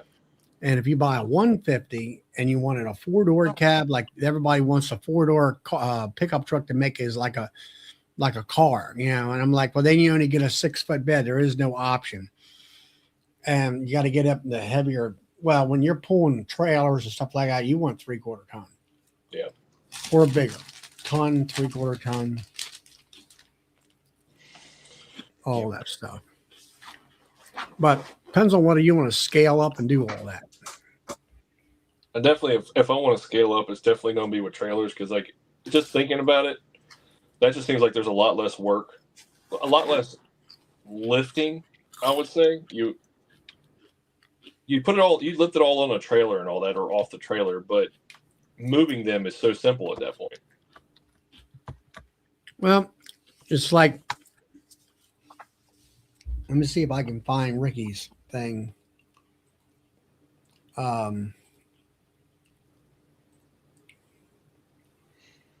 Yeah, and I do like what was that, Tom? What they said, flatbed truck.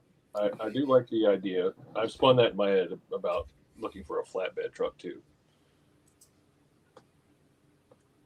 The issue with the flatbed truck, unless you have a specific use for that flatbed truck, like hauling bees,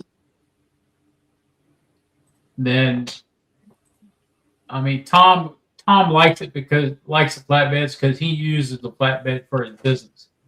But unless you're going to use it strictly for your business, and you would need some way to load and unload it, such as a forklift, tractor with forks, or a lift, you might want to rethink that. Right. Just build a truck. What do they call it? Just build a truck dock and just use a pallet jack. Okay. Just thinking around. That would probably cost a crap ton of money in concrete. Yeah.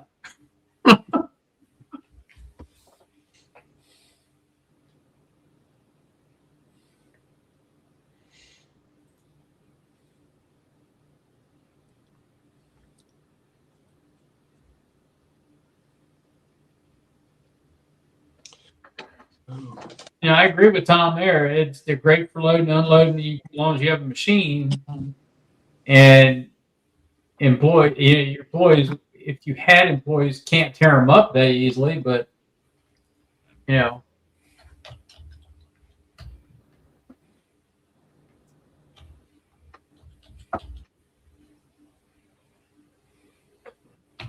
it's only money.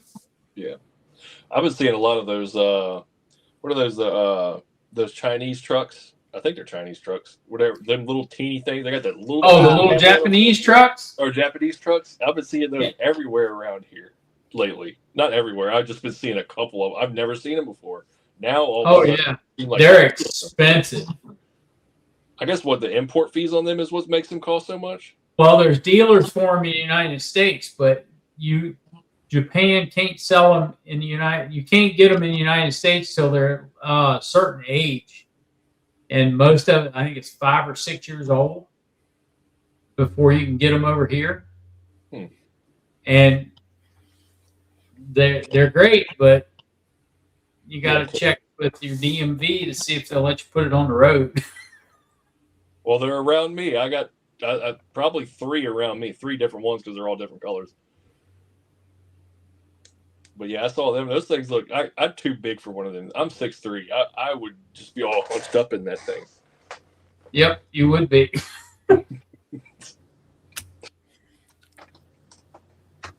Be a clown car for me. Yeah, ask for forgiveness. Some things don't work. See, when you got money, you can ask for forgiveness a lot. If you ain't got money, forgiveness Yeah, don't it's not so much. It's not so much.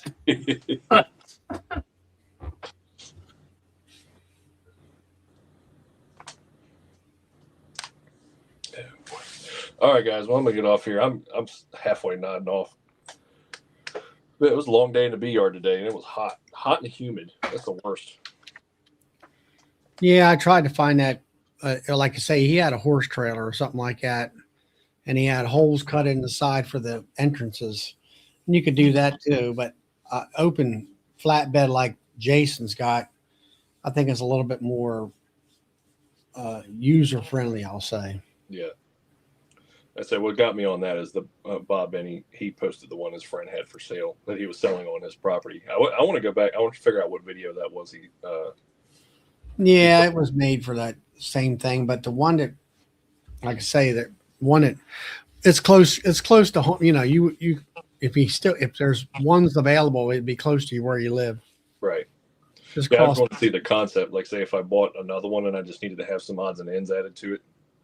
Well, if you can buy it, it's already set up. You just put the darn hives on there and you're done. Oh yeah, that too. You know, like he went in and bought a ton of Apame hives where they got the automatic closers on them and stuff like that. But you can buy the closers for any of those hives and stuff. That's what I got on mine. I bought the cheap ones off Amazon. I put those on there. But yeah, guys, I will catch y'all on the next one, I guess. I'm gonna go grab some. Yeah, there was you're talking about that little pickup truck that they're sow the land backyard farmers. They had them little Japanese things. He got one from someplace down around where he lives in Tennessee, and the motor went out of it and got him another one, you know. And I'm like, of course, he's this little skinny guy, you know, that can get into that thing. Yep.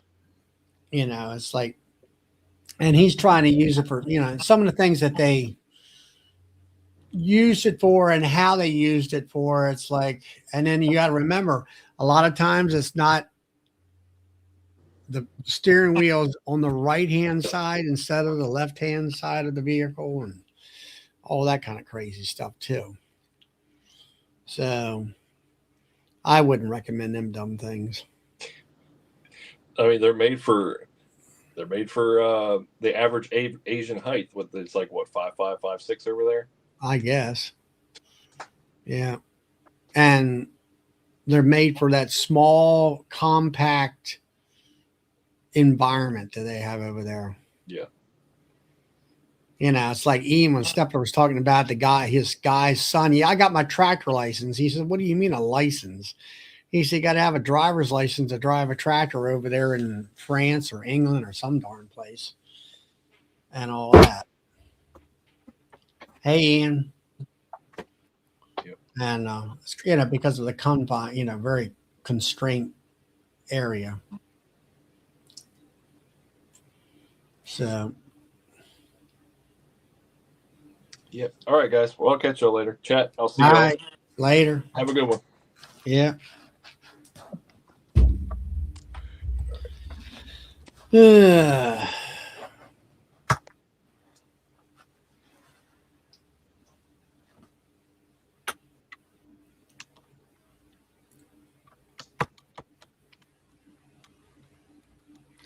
You're melting up there in Canada. Can't believe it. How warm is it up there, Ian?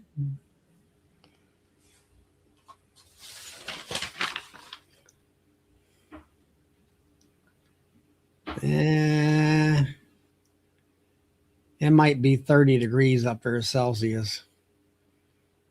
That's Maybe, what, huh? 70? That's what, 70 degrees or something? Well, he says it's melting, so he must be in the 90s. Yeah.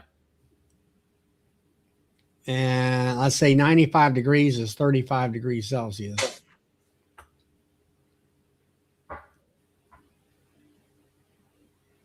29 degrees, 84 degrees. Gonna be 35 on Sunday. That'll be 95 degrees. Yeah, the humidity is what gets all of us. Yeah. How's your bees doing with that there weevil spray or whatever it is on the canola? I seen the one video. It seems like you're not having any problems with that.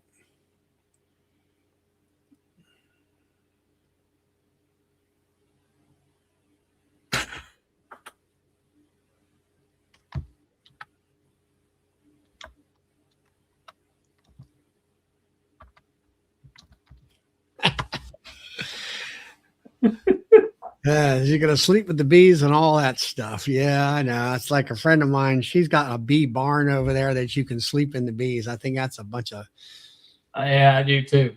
bull hockey myself. I mean, if they want to get close to the bees, I mean, I harvested honey at the store. I've got probably 2 pounds of bees hanging from the ceiling above the extractor at the store. So if you want to come be with the bees, come to the store. I'll let you be with the bees. Yeah, well, I've seen some pictures where they put a face mask on there so you can breathe the bee air. I don't see where that's going to do anything for you either. I think it's all in your head. I don't either. Wouldn't it be something, though, if you suck a bee up in your nose?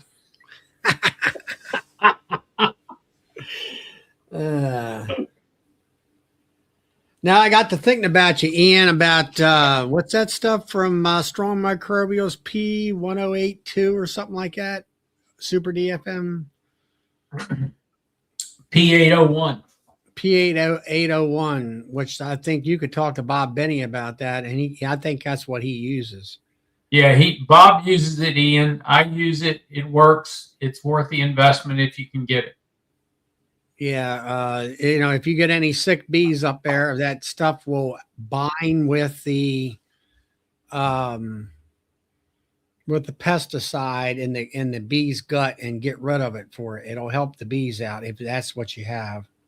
Yeah. Here comes Norman Stormin. Stormin' Norman. To the hills, boys, to the hills. Where are we going? You got the hills up there. Oh, we do. We got one or two. We got a few of those. How's it going, gentlemen? All right. Going well. Well, that's good, Ian. Glad that you hear that you looked into it, but I'm glad that you haven't found any dead bees in the front yard either. Yeah. So, Ian, if you call Strong Microbials, or I can send you John Turpin's email, he can give you the rundown on it as well if you want it. So what's happening with Norman? Anything new? Well, I have a question for you guys. Well, you have that. every week. I have like my best queen with Yeah. my big hive that I've been taking eggs from for graft. Well, for taking larvae for grafting all year. Right. And all of a sudden she stopped. Well, I don't know that she stopped laying, but there's no eggs. There's no larvae. And there's no cap larvae, whether they're drones. So Or do you have a queen to begin with? And I've seen her. She's in there. Well, So she is in there. There's a lot of bees. And Well- the dearth, and we're kind of into a dearth now. Well, right there you are. That's what I was Well, gonna right there you are. He's still laying eggs. But you got She never to stops shut laying. down. She doesn't shut down. The bees are eating the eggs and the larvae because they need the protein if you're in a dearth. That's what I was thinking. Yep. And I was thinking the line between a poorly laying queen and a good queen would be that if they were making drone brood, then she's run out of sperm. And if No, she's you wouldn't see not laying anything. anything at all, then they're probably eating the eggs. You wouldn't see any. If she's run out, you'll start seeing supersedure cells. They're gonna get rid of her. Right. Yeah. But yeah, if you're just not, if they haven't done any supersedure cells or emergency cells or anything like that, and you're just not seeing any eggs and small larvae, they're eating it for the protein. because there's nothing around, no flowers, no nothing that's producing anything. That's what I figured, but I needed to get the wise boys of counsel on this, because this is my $1 million queen here. So I need as many opinions as I can get. Read Ian's comment.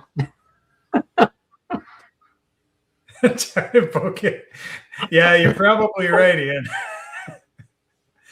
Every 5 days I'm in there poking.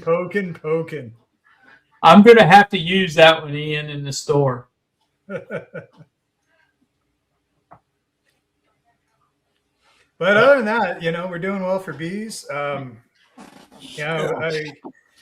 My home yard, they're not making a lot of honey, but then my one away yard, that's close to a vineyard. There's a lot of blackberries around there, and they're just, it's amazing. It's amazing. They've been there for like a month and a half, and they've gone from pretty much nothing to like drawing like probably 8 boxes of wax and each one filling 2 boxes. So it's absolutely nuts how much work they've done. But then I have another yard that was really good last year, and it's done nothing. Like it's basically been on pause. So it's been a little up and down here. Well, sound like to me, you got some hives that are doing great for you, and some of them are not. So yeah, it's like it's yards though. It's like I got the vineyard area, and then I got the golf course area, and the golf course is close to a body of water, like close to kind of the inland sea there. So I think they've been getting a lot of like kind of cold sea weather. I think it's been a cold year there, but I'm not sure because I'm not there. I don't live there, and it's only like 20 minutes. Say you got an inland sea where you live on an island anyway, so you got water all the way around you. Well, exactly. It's like the one, it's called the Strait of Juan de Fuca, and so they're really close to that. What? The Strait of Juan de Fuca. The Strait of Juan de Fuca. Indian name. Everything's Indian up here now, man. Oh, you wouldn't believe it. We're changing our stop signs to like some native word that nobody can pronounce, and it's not a real language. So it's like you'll have like. What do you do? What do you live? Well, you still have to stop at it, but they're changing stop signs into like native stop signs. It's hilarious. Oh my God. That sounds something like over in Quebec. Yeah, pretty. Well, you would think it would be French, but it's not. Yeah, but that's the thing, Charlie. French is not a made-up language. Like I'm sure at one point it was, but a lot of people use it now. Whereas this is completely made up. So are your stop signs up there on the island 8-sided or 10-sided? Oh, I thought they were 16. I want to say they're 16. No, they're 8. Yeah, they'd be 8-sided. Okay. Yeah. I think they'd all be 8-sided, eh? Yeah, they're 8-sided.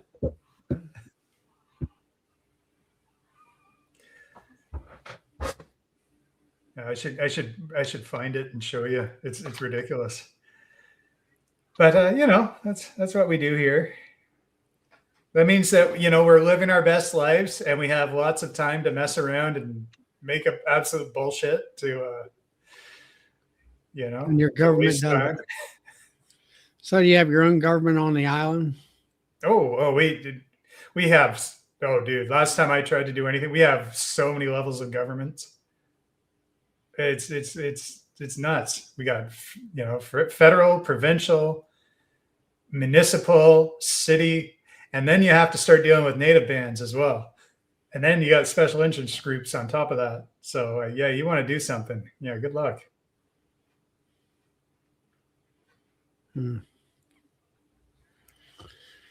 Yeah. Well, guys, it's 10:03. I'm about ready to call it quits for the day. So, anyway, I'm going to go ahead and shut the chat down. Everybody, hope to see you. Well, either Joey's going to have a chat maybe tomorrow night, or we'll be back on Bill's on Monday night. Yep. So until then, we will catch you all later.